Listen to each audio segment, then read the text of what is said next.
eu quero contar um pouquinho aqui, junto com esse grupo maravilhoso, como é que a gente, que se considera parte do terceiro setor, pode acertar o tom na construção social, né? Se a gente é uma orquestra, que parte dessa música cada um de nós quer tocar. E para falar do como o movimento da inovação está chegando no terceiro setor e como esses princípios e novas metodologias vêm ou não vêm sendo incorporados no nosso cotidiano, eu vou contar com a ajuda do meu amigo Gustavo, que está lá em cima na cabine, porque eu vou mostrar para vocês um aplicativo que a Fundação está desenvolvendo e convidar vocês para colaborarem com este aplicativo. Eu também queria resgatar um pouco o que é o terceiro setor aqui. Primeiro, eu queria que a plateia levantasse a mão. Quem se considera parte do terceiro setor? Só para eu ter uma ideia. Vocês têm alguma ideia de quantos nós somos atualmente? 290 mil organizações sociais sem fins lucrativos no Brasil, segundo o último censo do IBGE. E a gente já passou por muita coisa enquanto movimento. Lá atrás, a gente ajudou o país a se redemocratizar, a gente passou por um processo de formalização, de atender demandas que o Estado não conseguia atender, vivemos uma crise financeira, né, com os investimentos internacionais saindo do país, e a gente está reescrevendo a nossa história como movimento, com o impacto da internet um pouquinho antes, e agora o impacto de todas essas tecnologias. E o que isso tudo quer dizer para a gente? O que significa hoje ser uma organização social num mundo inteiramente conectado? Que práticas a gente precisa rever para estar conectado a esse mundo? E lá na Fundação Telefônica, que é a organização onde eu trabalho, a gente descobriu que muitas das nossas ações chegaram a um limite. A gente não consegue mais resolver certos problemas. E, portanto, são problemas muito complexos que nem politicamente e nem os projetos conseguiram dar conta dessa demanda. Porque o mundo hoje é líquido, a realidade monta e se desmonta numa velocidade muito rápida e a gente não consegue acompanhar. E a gente ficou se perguntando como é que a gente pode dar mais conta desse futuro e construir e conseguir caminhar num futuro desejado, um pouco na linha do que a Laila falou ontem sobre a economia criativa, como a gente pode ser menos refém desse futuro e conseguir em busca desse futuro desejado e não ficar à mercê, e a gente não conseguir controlar. E ao falar disso, eu me lembro muito do momento que São Paulo está vivendo, onde a gente possivelmente pode ficar sem água. Como pode uma cidade do tamanho de São Paulo, onde a seca relativamente não existia, não é um problema, chegar ao ponto que chegou? O que isso tem a ver com planejamento? E foi nos perguntando um pouco isso que chegamos numa nova forma de planejar. E é uma forma de planejar que não olha para trás, olha para frente. A ideia é que a gente construa cenários e visões possíveis e busque e se organize para ir atrás dessas visões. Então, é fazer um planejamento baseado no futurismo, né? Uma tecnologia que muitas empresas usam, o cinema usa, e o terceiro setor pode começar a aprender a usar. Eu, particularmente, não conheço muitas organizações que trabalham com isso. Então, a ideia é acertar mais as decisões no presente para construir esse futuro desejado. E a gente, nesse projeto, trabalhou com outros parceiros, como o Instituto Fonte, com a Cinetics, e aí a gente criou esse aplicativo que vocês estão vendo aqui, que é um aplicativo, hoje, no final do dia, às 19h30, nós vamos ter uma oficina que vai ensinar como usar o futurismo no planejamento. Mas aqui eu vou mostrar o resultado final desse planejamento. Então, o que a gente mapeou tendências, e em cima dessas tendências mapeadas, a gente construiu cenários possíveis. E um dos cenários que eu quero mostrar para vocês é o cenário do voluntivismo, não foi escolhido aleatoriamente. Voluntivismo é um neologismo, a gente misturou voluntariado com ativismo. E por que a gente acredita que no futuro as pessoas vão ser voluntivistas? Elas vão ser mais que simples voluntárias, elas vão ser voluntárias e ativistas. A gente está vendo isso aqui hoje, né? E aí, aqui estão um pouco as tendências mapeadas, né, organizadas em macro tendências e tendências menores, e aqui eu escolho descentralização do poder, que tem tudo a ver com a gente.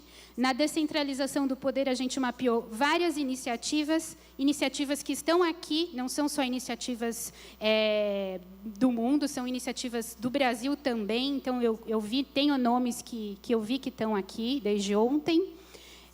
Essa ferramenta a gente vai disponibilizar, eu vou falar o endereço para vocês, daqui a pouco vocês vão poder navegar, então eu não vou me aprofundar muito nela por conta do tempo. E em cima desse mapeamento, nós construímos um vídeo de um futuro possível sobre o voluntivismo, que é o vídeo que a gente vai apresentar agora. Gus, por favor.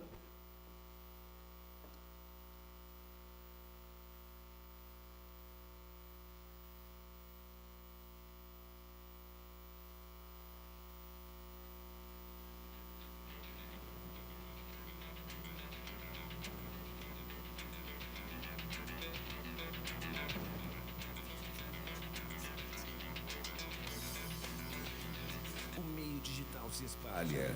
Desconectar passa a ser quase impossível, pois qualquer objeto está conectado 24 horas à rede digital.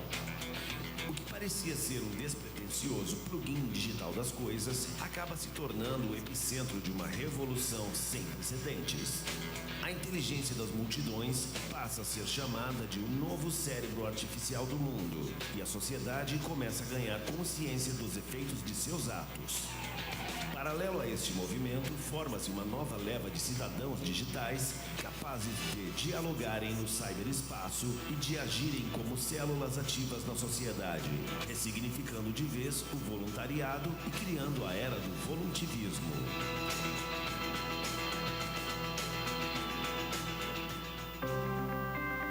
Lembro-me do tempo que acessava a rede com um certo cinismo. Todos conversávamos como se nada tivesse acontecendo, mas sabíamos que o comportamento de todos estava exposto na rede. Não havia mais como esconder nossas ações. O fato de não podermos mais nos desligar da rede agora oblíqua expôs não só nossos erros e acertos, mas também nossa capacidade de dialogar sobre estes. Foram dias sombrios, não sabíamos no momento, mas passávamos pelo período de maior intolerância nas redes. Fui uma daquelas que não aguentou a pressão e acabei cometendo suicídio digital.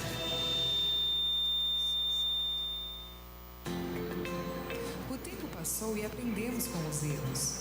Uma nova geração passou a compartilhar as vias digitais com a gente. Impressionante como eles se integravam à rede de uma forma totalmente diferente das gerações anteriores. Eles ainda reclamavam, fofocavam e compartilhavam coisas inúteis, mas sabiam usar a rede de forma mais consciente.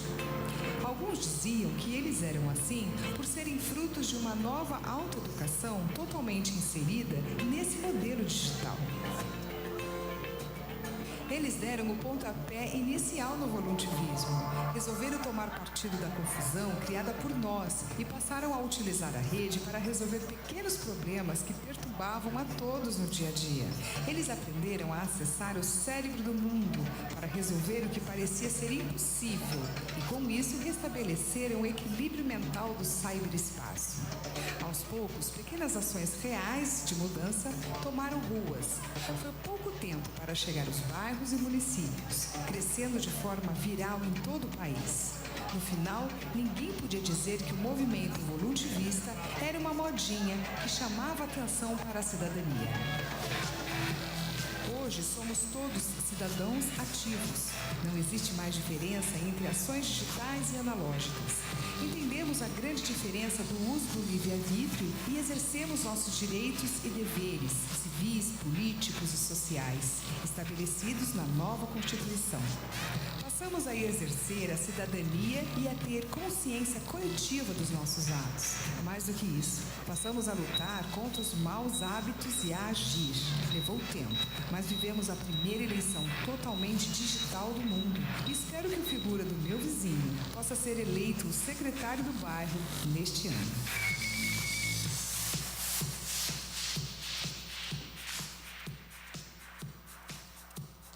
Bom, então esse foi um cenário que a gente construiu a partir de pistas que vivem A gente se prospectou 15 anos, e a ideia agora é que a gente persiga um cenário positivo, onde a tecnologia tenha um papel fundamental. E mais tarde a gente vai contar para vocês como que essa ferramenta funciona e como que vocês podem usar. E eu queria... Bom, o endereço é fundaçãotelefonica.org.br/tendências15, para quem quiser acessar. E eu queria agora passar para o grupo. Enfim, não sei quem quer começar. Quer começar? Pode começar? Como é que a Laço Rosa está pensando nisso? Pode ser planejamento, pode ser outras... integração com a rede. Como é que vocês estão trabalhando esse momento de disrupção? Boa tarde, plateia linda. Boa tarde a todos os panelistas que estão aqui. Antes de falar um pouquinho sobre como a gente está se conectando, Patrícia, eu queria fazer uma pergunta aí para a plateia, para depois falar um pouquinho sobre a Fundação Laço Rosa. E eu queria perguntar para vocês aí, quantos de vocês têm contato ou conhecem alguém que já teve o câncer de mama ou câncer de forma geral? Levanta a mão aí para eu ver. Pois é, gente. Infelizmente, é uma doença que está batendo na nossa porta, né? E, especificamente no caso da Fundação Laço Rosa, ela chegou através da minha irmã mais nova, grávida do primeiro filho, uma vida perfeita, e, de repente, ela foi acometida por essa doença. A internet ela sempre esteve muito presente na nossa relação e na nossa vida. E nós entendemos ali que existia uma lacuna, e a gente queria preencher essa lacuna, né? Não dá para você passar pela experiência de um câncer e simplesmente ficar olhando isso de forma aleatória, né? Ou você passa por essa experiência e você quer ser parte da transformação, ou você passa e simplesmente vê a paisagem. Nós decidimos que nós queríamos ser parte dessa transformação. E nascia ali a Fundação Laço Rosa, já com uma pegada muito digital, né? Desde o início, nós não tínhamos a pretensão de ser uma instituição assistencialista, né? Entendemos que já existem diversas instituições que fazem isso de forma muito bem feita. A gente queria se comunicar com todo mundo, a gente queria ouvir todo mundo que tinha o mesmo problema, a gente queria ajudar essas pessoas, né?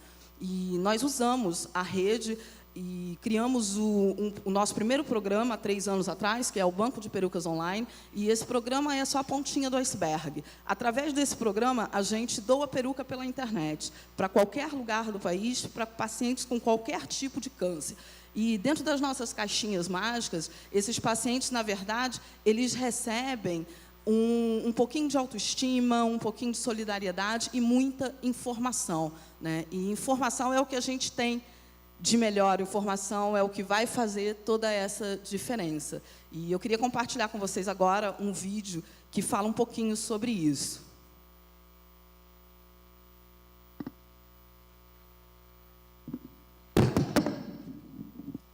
Não é efeito sonoro. Olá, eu sou a doutora Manu, especialista em câncer de mama. E vou ensinar a vocês como se faz o autoexame, um tipo de cuidado que pode ajudar na identificação desse tipo de câncer. Primeiro, fique de pé, de frente para o espelho, com os braços para baixo. Observe se os seus seios têm a mesma forma, tamanho e cor. Fique atento a possíveis alterações na pele, inchaços ou distorções visíveis.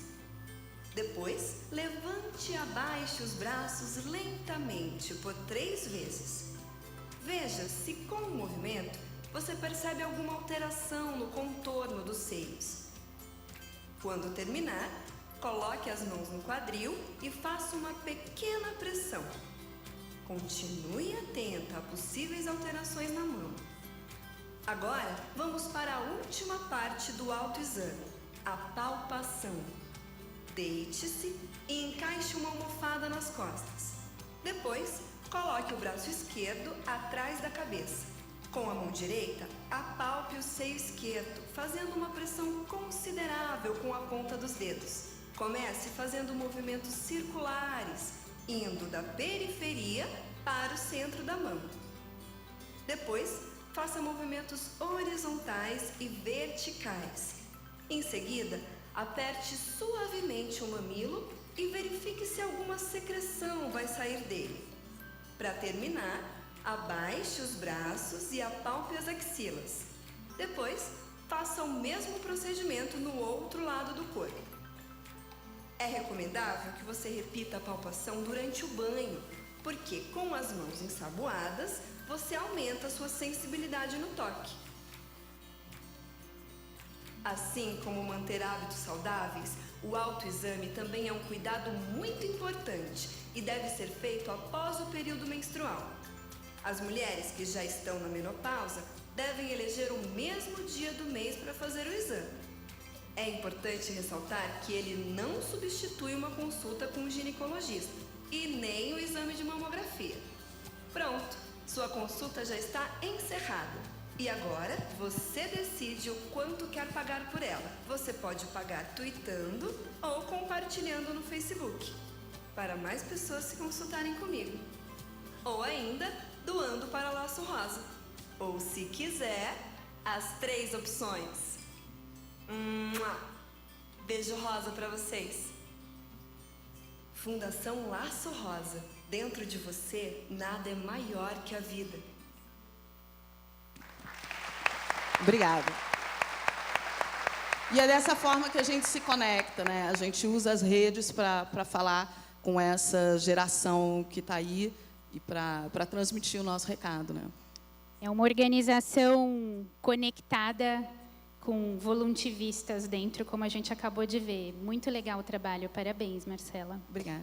E, Pedro, como o teto está se reinventando? Essa é uma questão para vocês? Como que vocês veem novas metodologias e as tecnologias?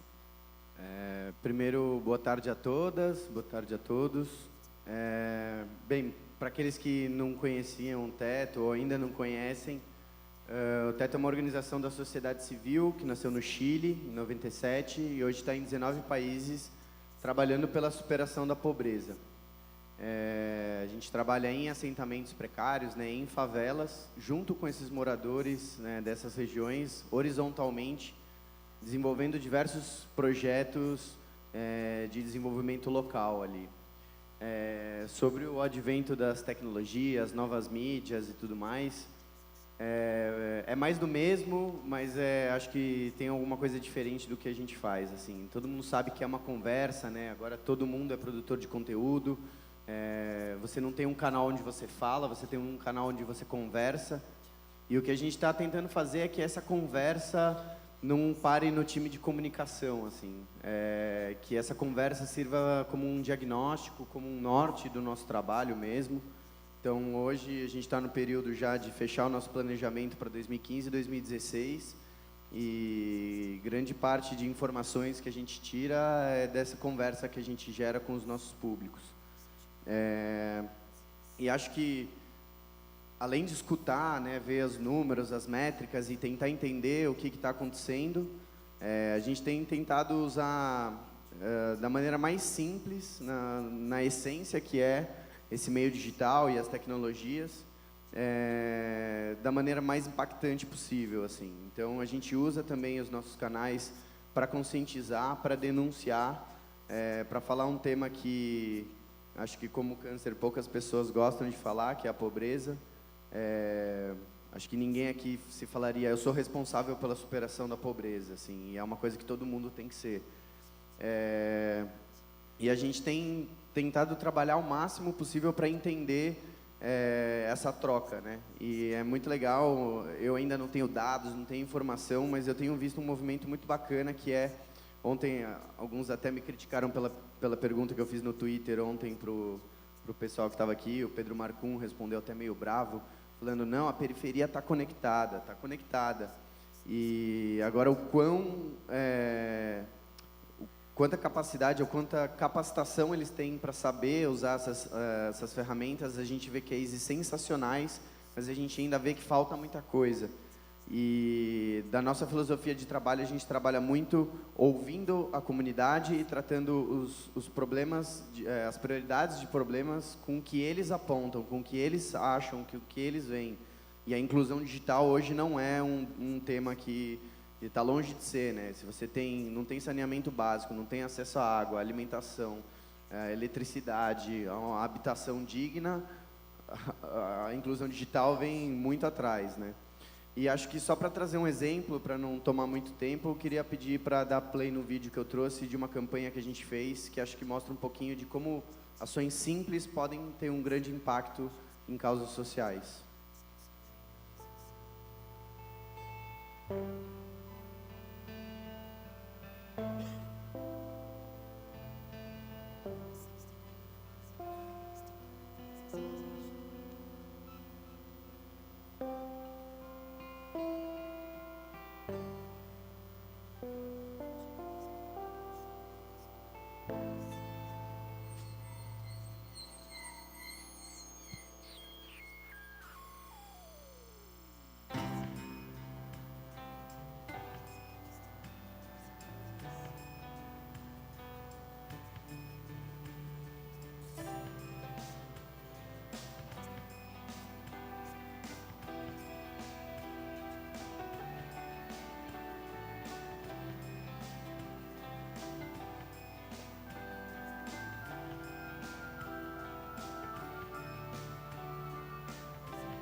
Só para finalizar, contar um pouquinho dessa campanha, a gente teve, a princípio iam ser 12 famosos que a gente foi atrás e conseguiu convencer, e no final das contas a gente teve 28 que se somaram durante a campanha, porque foi uma campanha muito simples, né? Você chegava para um cara que não tem tempo e que deve receber milhões de convites de ONGs pedindo doação, pedindo 1 hora num estúdio para gravar e tudo mais.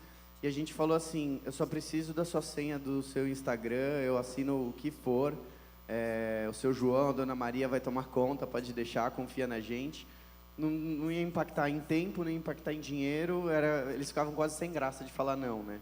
E com essa campanha a gente impactou mais de 15 milhões de pessoas, arrecadou mais de 500 mil reais, e conseguiu fazer muita coisa junto da comunidade com uma ideia e uma ação super simples, assim.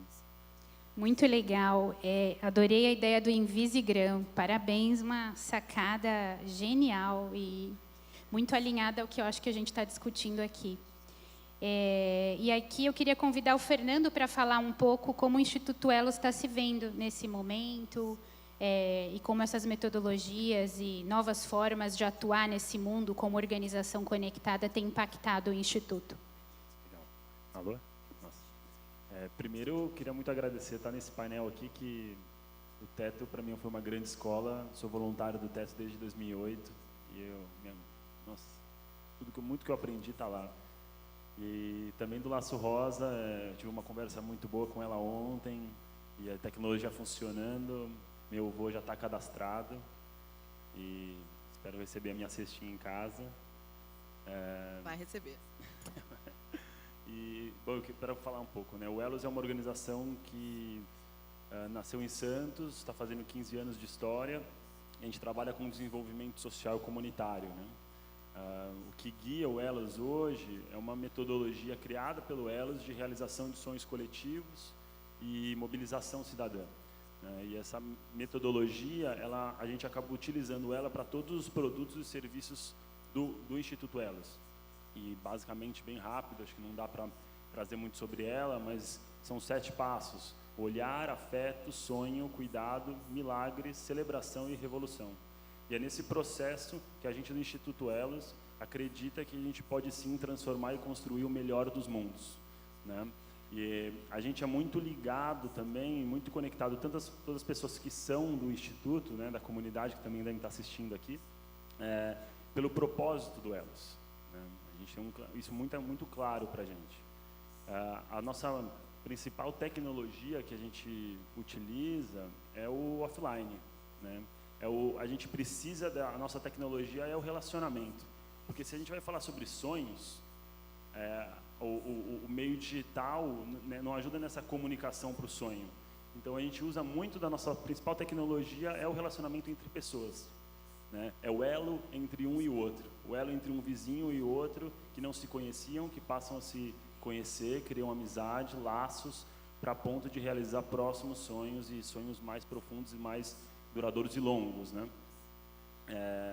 Um outro, porque assim, a gente, parte do nosso propósito, né, que é impulsionar o movimento de fazer acontecer já o mundo que todos sonhamos.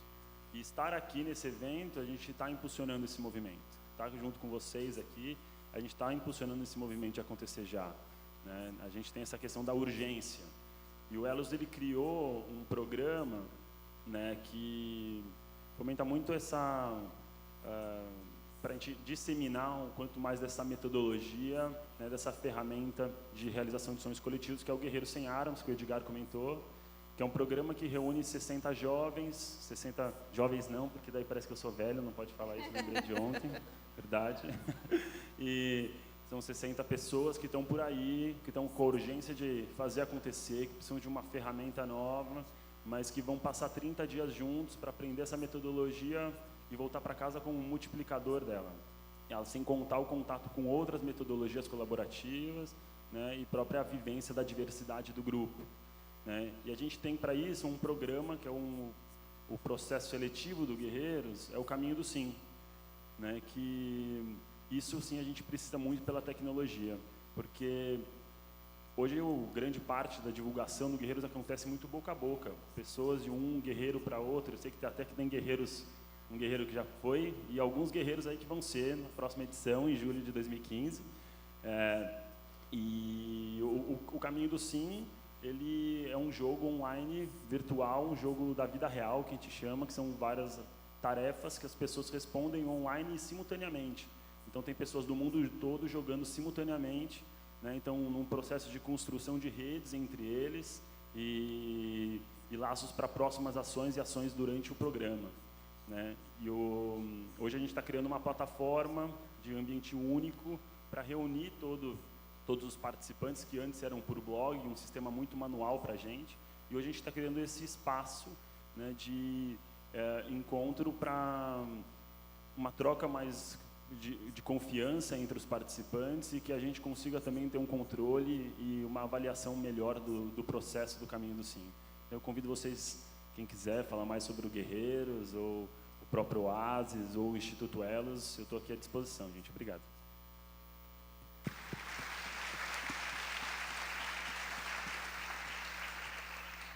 A Fundação já trabalhou num Dia dos Voluntários com o Instituto Elos.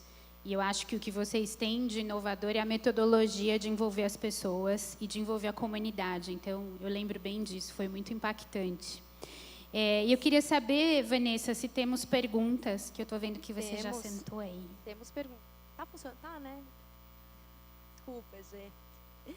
Bom, primeiro, assim, parabéns pelo trabalho de todo mundo, painel maravilhoso.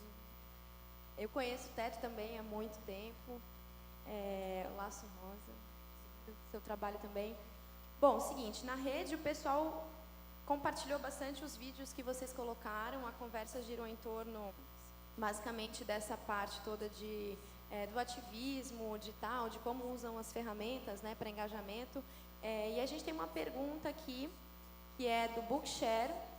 É uma pergunta um pouco polêmica e eu quero ouvir a opinião de vocês aqui. 290 mil ONGs no Brasil. Oportunidade ou governo ineficiente? Uau!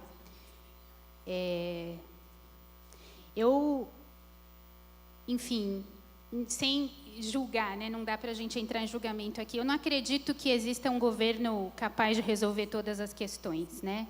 Se fosse assim, a gente não teria desequilíbrios e questões em certos países, e a gente tem, né? Eu acho que existe espaço, isso faz parte de uma democracia saudável, que a gente tenha um movimento social forte, que consiga construir junto, fazer oposição e mostrar o outro lado. Então, na verdade, eu olho, que bom que temos 290 mil, e quem dera que essas 290 mil conseguissem fazer cada vez melhor, e ajudar o governo a fazer cada vez melhor, somar. Assim, a gente tem um exemplo aqui, né? Ontem e hoje, a gente está assistindo isso. Outro dia eu fiz um post no Face e eu fiz um desafio para os meus amigos da gente fazer um post positivo por dia, porque tá difícil ficar nas redes sociais ultimamente. E aí ontem eu estava conversando com o Luiz e o Luiz disse, bom, hoje a gente tem material para 1000 posts positivos por dia. Então eu acho super saudável, eu acho que é uma relação de colaboração. E aí eu passo a palavra para os demais. Eu acho que tem um pouco dos dois e muito mais coisa envolvida nessa conta aí. Acho que eu fico muito triste e sempre me deixa muito, até com raiva, assim, quando as pessoas falam o governo, o sistema. Parece que é Big Brother, né? Esquecem que o governo é formado por pessoas que estudaram no mesmo sistema de ensino que a gente e que vivem na mesma sociedade que a gente. Então, se o governo tem problema, o problema é nosso também. A gente também causou esse problema. E acho que ter 290 mil organizações trabalhando para consertar esses problemas ou criar novas soluções é mágico, é lindo. Na verdade é pouco, mas é legal ver que tem. Então, acho que ficar terceirizando o problema, né, a responsabilidade, é a pior coisa que a gente pode fazer. Assim. Eu acho que o governo tem responsabilidade, tem que fazer muita coisa. A gente viu várias iniciativas aqui de pressão popular, tem o Meu Rio, o Colab e tantos outros que fazem essa gestão de, né, essa ponte entre o civil e o governo. Mas acho que a gente não pode esquecer dos nossos deveres. Assim, a gente fala muito isso para os nossos voluntários, que, cara, você tem o dever de trabalhar para uma sociedade mais justa, não só o presidente ou a presidente, o governador, o prefeito, o secretário, o ministro, você como civil, como cidadão, do jeito que você, na agência de publicidade que você trabalha, no hospital que você trabalha, todo mundo tem que trabalhar para um mundo mais justo. No nosso caso, a gente preza muito pela questão da igualdade social, né? Mas acho que todas as causas, né? E a gente conversou muito disso também ontem, eu e o Marcelo, sobre pressão política e o poder público. Tem que fazer, eles têm responsabilidade sim, mas acho que se a primeira coisa que faz é terceirizar o problema, a responsabilidade do problema, a gente já está dando um tiro no pé e errando desde aí. Marcele. Eu acho que 290 mil ONGs, acho que demonstra o quanto a sociedade pode ser participativa, né? E é bem isso que o Pedro falou, não dá para a gente passar a bola e dizer que o problema é do governo, né? A gente botou os caras lá, então não que todo mundo tenha votado no governo que a gente tem, mas de certa forma a gente participa desse processo político e nós somos responsáveis por transformar o que não está bom, né? E também culpar o governo sem sentar para dialogar não é a solução. Existe muita prefeitura, existe muito poder público que está disposto a sentar com as organizações sociais e a colaborar com elas, né? Então, é uma via de mão dupla. Eu acho que esse número deveria ser triplicado, né? E ficaria lindo se fosse assim, né? Mas, para mim, isso demonstra que é uma sociedade que está cada vez mais consciente do seu poder transformador. Fernando? Ser breve. Eu vou complementar, na verdade, eu acho que também faz parte muito da minha fala. Eu acho que em diferentes setores a gente cria e desenvolve habilidades, tanto no governo, terceiro setor, segundo setor, primeiro. Então a gente desenvolve certas habilidades e a gente não precisa ter todas, certo? Para mim tem uma questão de que existe muito hoje no terceiro setor, eu digo em forma geral, que é a cooperação entre organizações. A gente não se enxerga como competidores ou concorrente. A gente se enxerga que, assim, então, 290 mil organizações acreditando na construção de algo espetacular, algo que realmente faz sentido para a gente, né? Então, por isso que eu trago como complementação. A gente tem que cooperar e entender que a minha habilidade do terceiro setor, que eu desenvolvi nos meus anos, quando eu for para o governo e a trabalhar junto com eles, eu vou trazer essa habilidade que talvez eles desenvolveram uma outra. E espero que a cooperação aconteça nessa troca também. Acho que eu vou mais por essa linha, pelo ar, pela abundância. Obrigada. Tem mais, Vanessa? Não, tem outra aqui, que é para o Pedro. Como ocorre a manutenção das casas após expirado o prazo de 5 anos que os contemplados pelo projeto recebem? Bem, primeiro, posicionar uma coisa que aí é uma crise de identidade. Se alguém quiser ajudar a gente com isso, a gente precisa bastante.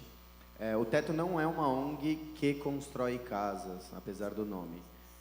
A gente não é uma ONG que trabalha somente com habitação. É uma ONG que se propõe a superar a extrema pobreza no mundo. Então, uma casa não vai solucionar esses problemas. A casa é uma tecnologia social de mobilização e de criar laços com a comunidade. Então, para construir essa casa, a gente tem um trabalho de 3 meses prévio junto com essas famílias e com essas comunidades, onde a gente tenta mobilizar não só as famílias com quem a gente vai trabalhar e que vão morar nessas casas, mas também os vizinhos, o cara que mora na rua de trás e tudo mais, para a longo prazo gerar essa mobilização e a gente conseguir desenvolver outros tipos de projeto. Sobre a manutenção, a casa tem uma duração média entre 5 e 7 anos, na verdade. A gente tem uma equipe interna que tenta desenvolver soluções que façam com que a madeira e os materiais da casa sejam mais duráveis. Aí, arquitetos, engenheiros e pessoas que têm um conhecimento super específico.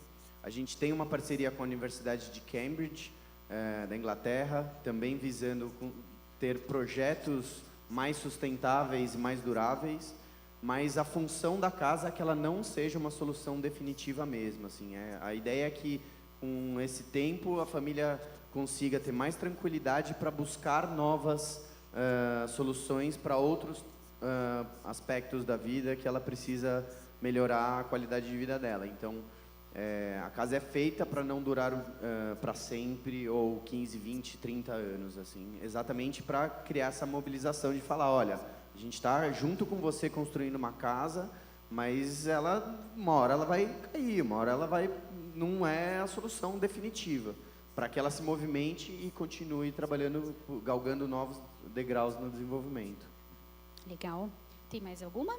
Tem mais uma aqui. O Vanildo, ele quer saber se algum de vocês sabe o valor do montante investido nas organizações do terceiro setor no Brasil. Eu não sei como é o nome dele. Eu não sei. Vanildo. Alguém sabe? Mas eu creio que no site do GIF a gente deve conseguir essa informação. Depois, se você quiser, Givanildo, me procurar no Twitter, @PatiSantin, eu posso te ajudar a buscar essa informação. Creio que lá a gente deva ter por setor, inclusive. Posso dizer que é muito investimento, mas não o suficiente para a gente resolver todos os problemas que a gente gostaria, né? Eu tenho uma pergunta que ficou também, sempre fica, né? Como é que vocês fazem para fazer essas ações de comunicação dessa forma assim tão voluntária, né? Com pouco recurso, com pouca mão de obra. Eu trabalhei também no terceiro setor, no Social Good, no Instituto Voluntários em Ação, no ICOM, e a gente sabe o quanto é difícil conseguir realizar essas ações com os recursos escassos que a gente tem. Então, eu queria que vocês falassem um pouquinho sobre isso, até para inspirar o pessoal de outras ONGs que estão aqui. Marcele? Batendo na porta, com a cara de pau, sem vergonha, um pires na mão, muito garbo e elegância, e pedindo, gente. Tem que ter medo de pedir. A gente bate na porta. E nessa brincadeira, esse filminho que vocês viram aqui da Fundação, ele foi a primeira peça publicitária da FNASCA, que é a nossa agência de publicidade. E vocês podem pensar que a gente tem muito dinheiro para pagar uma agência como essa, mas não, nós somos clientes pro bono. E a gente foi lá, bateu na porta, explicou o problema, mostramos a que viemos, mostramos resultados e fomos adotados, né? E no sentido específico da comunicação, hoje a Fundação ela conta não só com a FNASCA, mas com a Approach Comunicação, que é a nossa assessoria de imprensa, e são elos de uma grande corrente do bem. Não existe uma receita de bolo, né? Eu acho que quando você tem um trabalho que é consistente, um trabalho que você propõe uma transparência, onde você propõe, enfim, um foco em missões muito, muito claras, é sair batendo na porta. Bate na porta que uma hora ela se abre. Pedro? Pode parecer um pouco poético demais, mas acho que com um propósito, assim. A partir daí tudo tudo acontece. Acho que se você tem um propósito, você consegue voluntariar, né? Captar voluntários que sejam bons designers. Você não teria dinheiro para pagar o trabalho dele, mas que ele, se ele vê que você tem um propósito, você vê que, putz, não, eu vou doar minhas horas de trabalho para fazer isso. Bons social medias, bons assessores de imprensa, bons RPs, enfim. Primeiro por aí, começando internamente, né? As organizações que ainda não têm uma equipe de comunicação é fundamental, assim como ter um administrativo, assim como ter a sua causa, ter uma área de comunicação que começa, trabalho de formiguinha mesmo, que é gerado através de um propósito. Tem muita gente querendo ajudar, né, Pedro?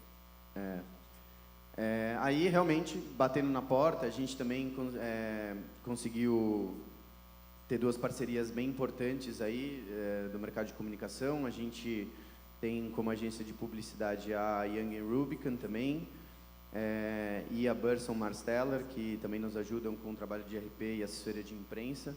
E mais do que falarem, nossa, olha o Pedro fazendo jabá, é mostrar o quanto que eles são também parte dessa mudança e parte dessa transformação. E aí eu queria só aprofundar um pouquinho a resposta. A pergunta do painel começava com como que a gente está se adaptando a essas tendências, né? E é um recado pro meio corporativo, é falar que ele tem que acompanhar a tendência do terceiro setor, senão ele também está fadado ao fracasso, assim. Mais do que provado que é insustentável o jeito que a gente está fazendo, uma economia girada através do mercado, do negócio, do dinheiro, e que se eles também não se adaptarem a essas causas, assim como a FNASCA fez, assim como a Burson e a Young estão fazendo, também usando a sua inteligência, as suas tecnologias, a Fundação Telefônica e tantos outros, enquanto eles não se derem conta que isso é preciso, e não é que é legal, é bonitinho, é preciso, a roda não vai girar no jeito que precisa, assim. Então, acho que, só para voltar na pergunta, é com um propósito. Com um propósito, você engaja pessoas e consegue fazer cada vez melhor e aprender. Fernando? Eu complemento dessa do propósito e acho que eu acredito que o recurso é abundante.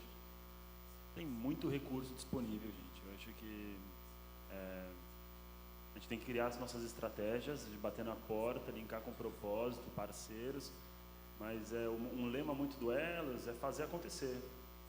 Tem a crença, está conectado, faz sentido, responde ao propósito. Se o Elos, com esse movimento ou este parceiro que está com a gente, está ajudando a gente a impulsionar o movimento de fazer acontecer já o mundo que a gente sonha, então, vamos embora. Eu acho que a gente tem muito isso, faz acontecer e depois reflete. Faz acontecer e depois vê o que acontece. Né? E acho que, complementando da fala de vocês, assim, se tiver aqui alguma agência de publicidade e quiser conversar sobre o cliente, a gente está à busca de uma agência para trabalhar junto com a gente como parceiro. Né? Então, fica também o convite. Aproveitei. Obrigado. Pati, tem uma última pergunta aqui no Cacalá, que eu não posso esquecer. A Sabrina fez essa pergunta, mas acho que é uma pergunta de muita gente. Qual é a altura do Edgar? Pode revelar? 1,98, gente. O homem é grande. Sem salto. Mas com média do Ibope, assim, para mais e para menos, eu acho que é mais. Tá? Gente, vou te falar, é mentira. É mentira, não é possível, porque eu tenho 1,94. Eu acho Edgar, que você tem mais que 1,98. ele está escondendo o jogo. Vem aqui, Edgar.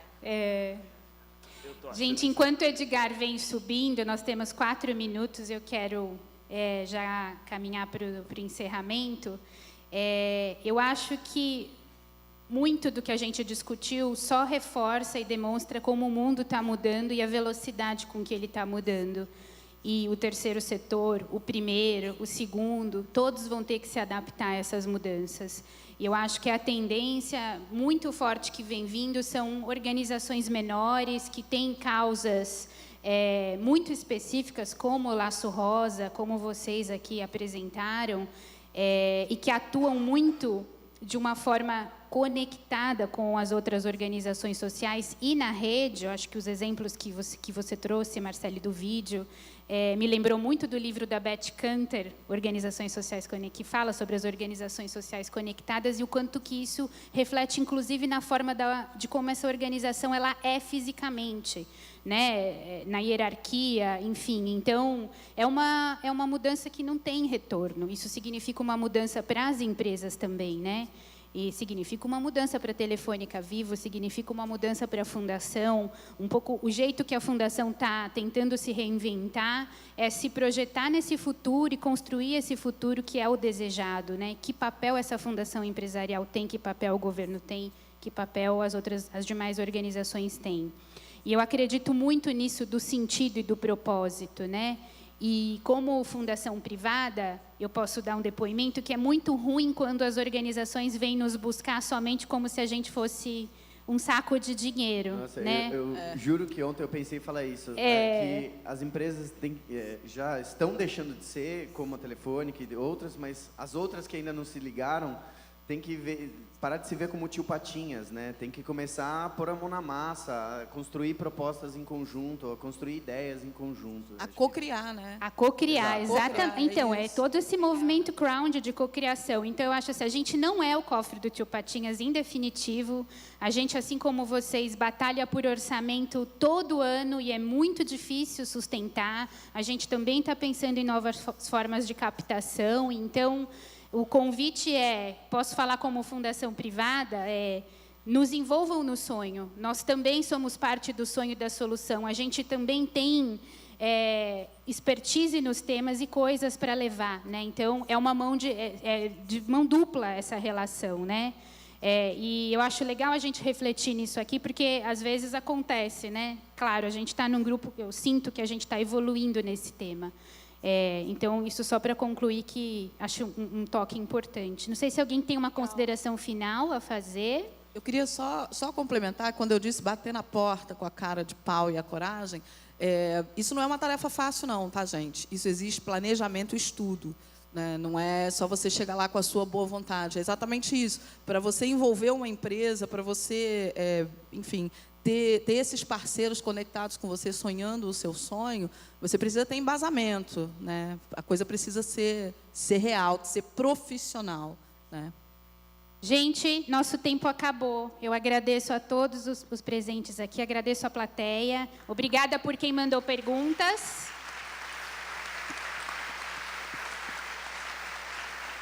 E logo mais, a oficina de como usar o futurismo no planejamento social. Obrigada, gente.